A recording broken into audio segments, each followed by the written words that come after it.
Development plan and memo?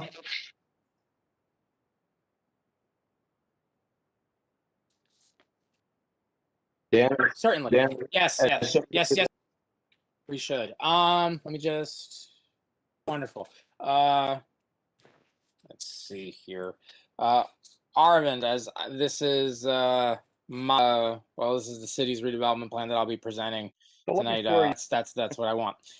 Mr. Chairman, if I may, Mr. Dominguez, if you'd raise your right hand, please. Do you swear Yes. or affirm the testimony you're about to provide this board will be the truth, the whole truth, and nothing but the truth? I do. Mr. Chairman, the witness has been sworn. Dan, please proceed. Thank you. Thank you very much, planning board tonight. Before you is our draft of, our final draft of the research and development redevelopment plan. Say that 5 times fast. Our goals with this plan is twofold, really. One is to advance redevelopment in our industrial area that are near rail access and transit. We have a train station at the known as the Jersey Avenue train station, which sees significant ridership. It's used as a commuter station for a lot of out-of-town residents park there, take the train either into the city or elsewhere. But it's also right there in the heart of our industrial neighborhood, and it could be a good access point for employees and staff who are seeking to work in that neighborhood. It doesn't have to be just outgoing; it could be incoming flow of talent as well. And also, the parcels in this plan all have either within walking distance of the Jersey Avenue train station, or have direct connection to I don't want to call it a spur, but the freight line that breaks off just before the Jersey Avenue train station and runs approximately if I recall correctly, a hair over 10, maybe just under 11 acres. It is highly in need of significant environmental remediation. It was the site of, I believe, the dumping of many chemicals decades ago, and the site has significant dilapidation and deterioration of existing improvements.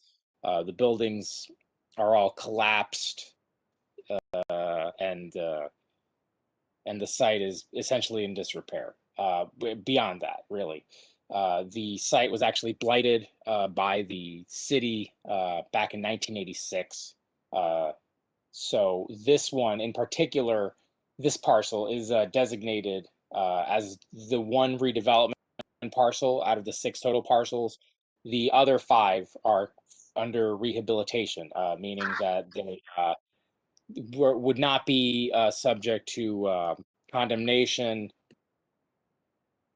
but would be subject to the heightened standards or nuisance zoning standards permitted under this plan. Otherwise, they would. The A to Z site, in the similar vein, but it's a redevelopment parcel, which opens it up for petition by the city. Should that work out as such or much. The A to Z site has challenges. See section 3 of the redevelopment.